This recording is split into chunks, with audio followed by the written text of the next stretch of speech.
Hello, this is Bruce Ramsey. The date today is January 26, 1991, and the book I'm about to read to you is called Newton in the 20th Century.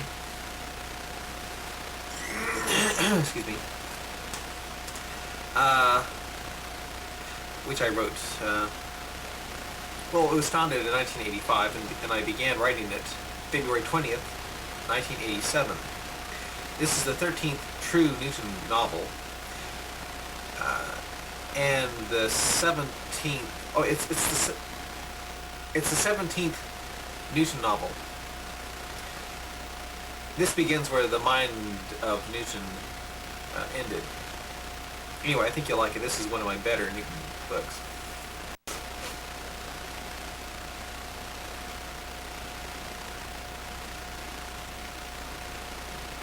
Yeah. Okay. This first story I'm about to read to you is called The Guardian of All excuse me. The Guardian of All Forevers. The Guardian of All Forevers coming up. The great ship Mutania traveled through space the way it always did for the past 40 years, and Newton, the king and captain of Mutania, sat in his throne, watching his crew work at their stations. The mutant captain was now in his early 70s, and his five-man crew were in their 60s and 70s also. Although Newton was in his 70s, he didn't look a day over 30. His mutant metabolism kept his brown hair brown and his blue eyes blue. His crew, though, had aged a lot, but due to the transporter, they were able to stay the young-looking age of late 20. Aging was no longer a concern to people in the 23rd century. Although the problem of aging and sickness had been conquered, the problem of mass extermination by a power-mad space captain with a powerful spaceship was now the most common type of fears. Were the most common types of fears. First, the fear was from Newton, as a result of Newton being used by Industro to attack and weaken the galactic forces of the Earth. Then the fear was of Industro, when Newton was finally able to prove that he was not the one to worry about, but that it was the evil robot race of Industro. Then, when Industro was finally beaten back and destroyed, a new and more sinister threat began to arrive and come about. It was the evil, hideous black mutant, once a friendly crewman of Newton. Then, after being exposed to the same supernatural energy that transformed Newton into the superhuman creature he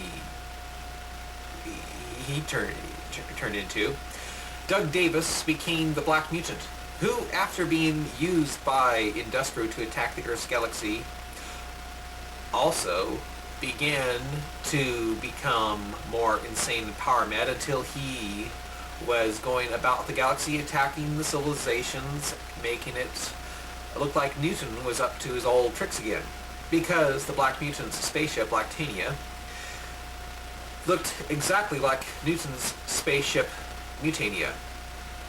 When Newton found this out, he tried to warn the worlds that it wasn't he who was doing the galactic devastation, but that it was the Black Mutant.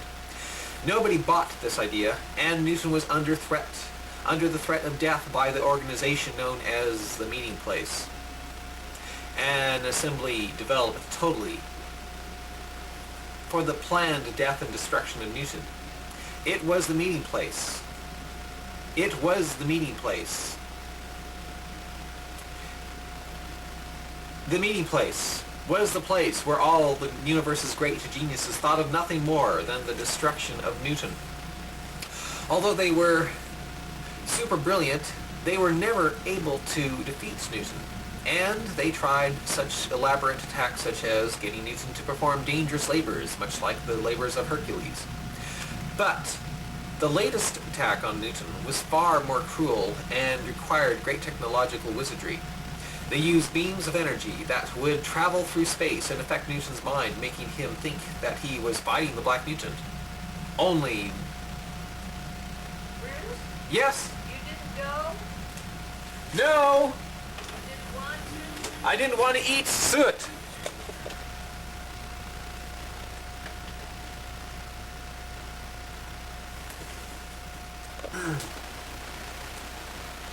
But the latest attack on Newton was far more cruel and required great technological wizardry.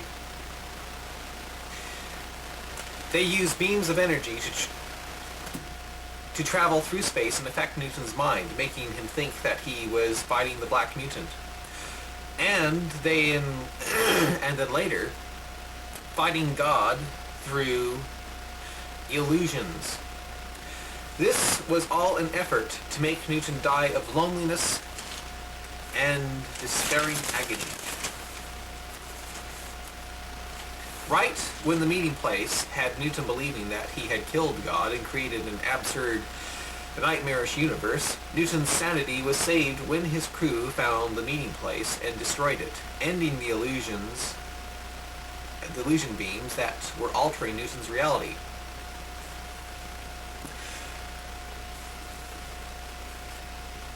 Anyway, Newton was now free from the meeting place, but although the meeting place had made him believe he had done all these great things, including the belief that he had killed the Black Mutant was in reality very much alive and continuing to go from planet to planet, creating death and destruction, making the universe believe that Newton was the one to fear and destroy. After all. Although no one believed in the existence of the Black Mutant, except for the clones of Newton and his crew on some moon in the 8th solar system, Newton was getting ready to really make it clear that the Black Mutant definitely existed, and that it was the Black Mutant that was causing problems, and not him, not him and his great ship Mutania. As Mutania entered the constellation of Orion,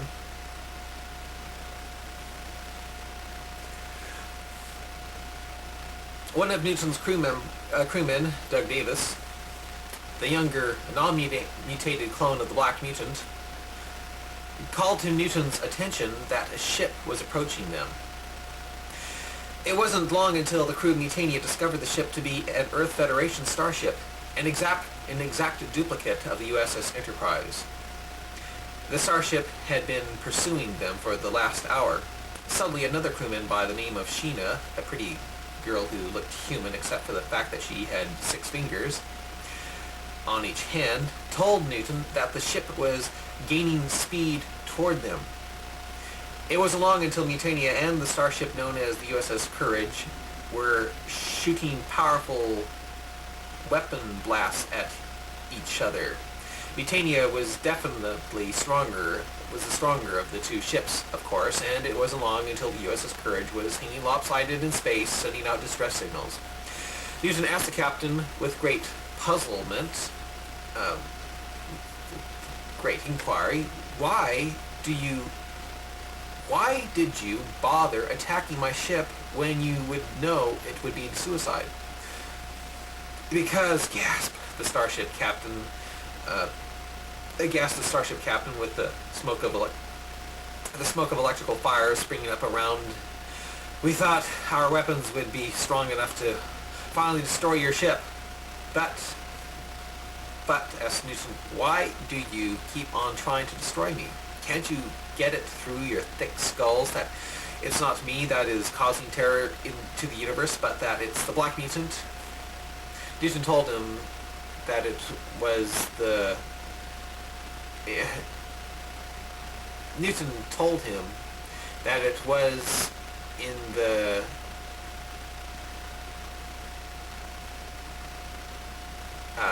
Eighth solar system.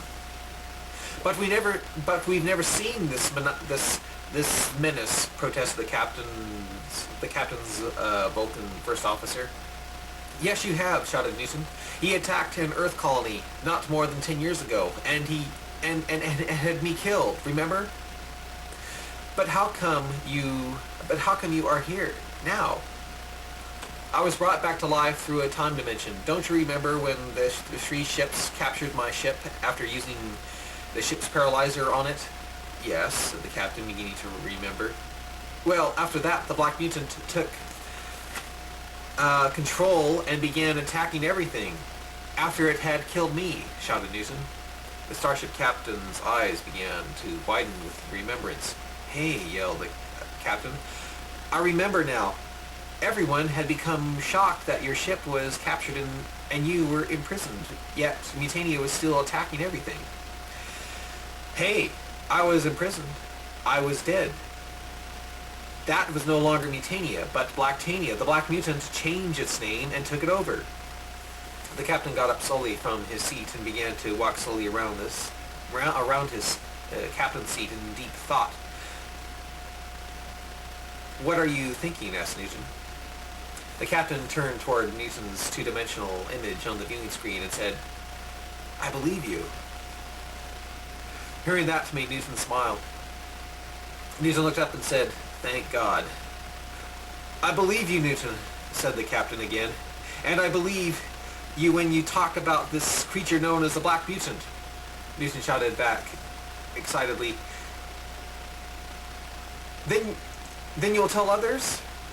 And tell them that it's not me that they should destroy, but the Black Mutant? Yes, said the captain. And I will make it very clear to the meeting place that the Black Mutant is our enemy and not you.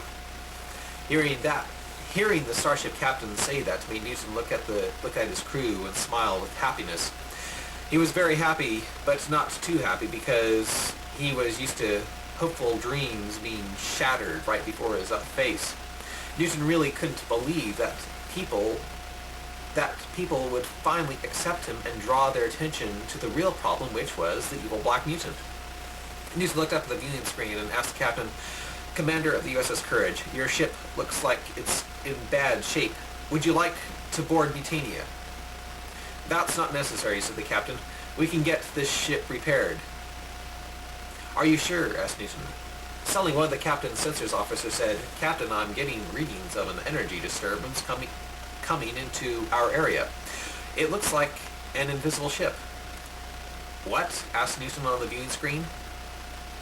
Do you think it could be the Romulans with a cloaking device? Asked the captain. Suddenly, before the sensors officer could respond, the entire bridge of the USS Courage began to light up and shake violently, throwing its crew all about the bridge. No, yelled Newton. The ship was being fired upon. Suddenly, there was a loud explosion. Then all that was left of the viewing screen of Mutania was space. Newton shouted quickly to his crew, Put on deflector shields. But right as Sheena was about to press a button to the ship's shielding system, Mutania began to shake violently to the same weapons that had just wiped out and vaporized the USS Courage. The USS Courage, which was Newton's one hope of getting the universe to realize that it wasn't he who was causing problems, but the Black Mutant. Mutania was hit again and again, knocking the crew about and away from the ship's defense systems. Electrical fires began to spring up on the control panels. Fire, shouted Newton. Major Matt Mason, the younger, non-mutated clone of Newton, made a trying leap toward Mutania's weapons system, but right as he was about to fire the ship's photon torpedoes at the attacking unknown ship, Mason came in contact with an electrical fire on the control panel and that spun him about, crashing to the floor in an unconscious state. No, shouted Newton with fury. He flew at the shorting out weapons panel and pressed buttons to fire wide bursts of fire at the attacking ship. Newton yelled out in agony as the high voltage shot through his body, but didn't care. He would risk 1 billion volts than the destruction of his beloved Mutania. Newton finally got control of Mutania's photon torpedoes and began pressing the button, causing a stream of photon torpedoes to quickly stream out of the bottom of Mutania and light up the space as the as the photon torpedoes made contact with the invisible ship's shields. Newton pounded his hands on the weapons with great anger and determination to destroy the other ship. Mutania continued to get hit though, making Newton realize that he was missing the invisible ship. Newton began quickly pounding on the buttons to Mutania's phasers. Suddenly, the control panels to the weapons completely burned out, making Mutania an offensiveless floating duck. Newton leaped to the deflector shields and pressed the buttons right in the nick of time, right as the invisible ship began to resume firing. Now, Mutania was just shaking a little from the blasts. The invisible ship continued the offensive on Mutania, using strong photon torpedoes that began to cause the deflector shields to fade in strength. Sergeant Storm, one of Newton's crew members, walked up to Newton and said, "Newton, the shields can only take a few more blasts. Then that will be it. We will be goners. We have got to get our weapons fixed now, or that will be it." Newton shouted, "Mr. Long, ship to ship, quickly." Jeff Long, a communications officer, began to send a message to the attacking ship. It was Newton's last hope of trying to stop the ship from killing them. A few seconds later, right when Mutania's deflector shields began to flicker on and off, Sheena shouted to Newton, "Newton, we are getting something from the other ship." "Put it on," demanded Newton. The beam screen came on, showing a creature with pitch black mutated skin, with yellow glowing eyes, sitting in a golden throne, with shiny black straight parted hair. The evil black mutant was staring crazily on the viewing screen. "Hello, Newton," it said. "I have become very tired of your pursuits in trying to destroy me. And if you are wondering why I'm now about to kill you, it's because you are getting close, much too close to revealing to the universe that you are you and I am me. There can only be one ruler of the universe, and I am going to be that one, not you. Prepare to die." Newton then quickly shouted to the black mutant, "Fire once more on Mutania, and I shall press the button on the left arm of my throne that will instantly make Mutania flare up into a sun-going nova. It will be the death of you as well as us." The black mutant just sat in his throne and smiled, saying, "Then I shall put my ship away from yours at a safe distance." "We shall follow you then," shouted Newton desperately. The black mutant just sat in his throne trying to think of something evil to do. Suddenly the black mutant was shaken about in his throne. Before the crew of Mutania could react to it, they were shaken about also for the same amount of time. "Well, what was that?" asked the black mutant to his robot crew. "Newton," said Callisto, a transparent green-skinned alien from a moon of Jupiter, "we are experiencing ripples in time." "What? You mean from a time planet?" "Yes. But how?" asked Newton. The only existent time planet that still works is on the other side of the galaxy. From what directions are these ripples coming from?" "From that solar system 5 light years away," said an awestruck Callisto. 5 light years away, shouted Newton. "A time planet powerful enough to produce time ripples 5 light years away? Who could create a machine that powerful?" Suddenly the ripples quit. Mason then quickly shouted, "Newton, I've hooked the new converter device to the weapons. We can now defend ourselves against the black mutant." "What?" shouted the black mutant. The black mutant shouted to his robot crew, "Resume the attack on Mutania."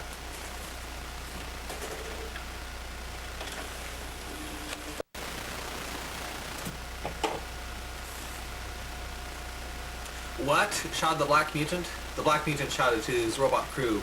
Resume the attack on Mutania. Open fire on the Black Mutant. Open fire on the Black Mutant, shouted Newtin. Suddenly Mutania began to fire, causing Blacktania to shake violently about. Causing Blacktania to shake violently about. So powerful were Mutania's weapons that it caused Blacktania to lose its invisibility a little, producing a faded outline of Blacktania, a ship that looked exactly like Mutania, only this time Blacktania looked different. It looked a lot like an old Romulan ship with black, shiny metallic scales covering it. Only the attacking from Mutania didn't make it totally visible, only transparent. Again, shouted Newtin. Blacktania was hit again, making it semi-invisible again. Blacktania then quickly flew away from Mutania as fast as it could go. Strange, said Newtin. Blacktania no longer seemed to look like Mutania. Newtin, said Jeff Long. Blacktania is trying to escape us. In what direction?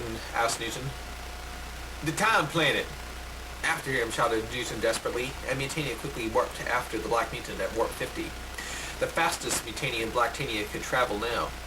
The Black Mutant's fuzzy image began to appear on the viewing screen of Mutania. The fast warp beam caused the image of the Black Mutants to be all warped out of shape, but the crew Mutania could hear what the mutant was saying. The mutant said, Newtin, I'm no longer going to hurt your reputation. No longer going to hurt your reputation at all. No longer will the universe think you are up to your old ways. For now, I am going to go back in time and end our existence. I'm going to change time. This time, I'll be the ruler of the universe. You will be known as Major Matt Mason, the young astronaut who died in a moon expedition. Does this mean you will quit copying me? Ha, laughed the Black Mutant. Ha. I haven't copied you since I redesigned the ship in Blacktania. So I'm no longer your idol? Asked Newtin. You never were, yelled the Black Mutant with fury. A day later, Blacktania was entering the solar system of the newly discovered Time Planet, with Mutania following it. The two ships were being jerked about violently by its powerful ripples of time. Newtin shouted to the Black Mutant on the viewing screen, you will never be able to go back in time. Once you orbit around the planet to beam down on it, you will destroy Blacktania. We will destroy Blacktania and vaporize you on the ground. Think so, laughed the Black Mutant evilly. Suddenly, as Blacktania got in reach of the Time Planet, the crew of Mutania became shocked to notice that the blip showing up on Mason's sensor screen, showing the size of Blacktania's ship, revealed to Mutania's crew that Blacktania was rapidly shrinking. Shrinking, shouted Newtin, but how? Blacktania got closer and closer to the planet, with Mutania quickly catching up to it, since Blacktania was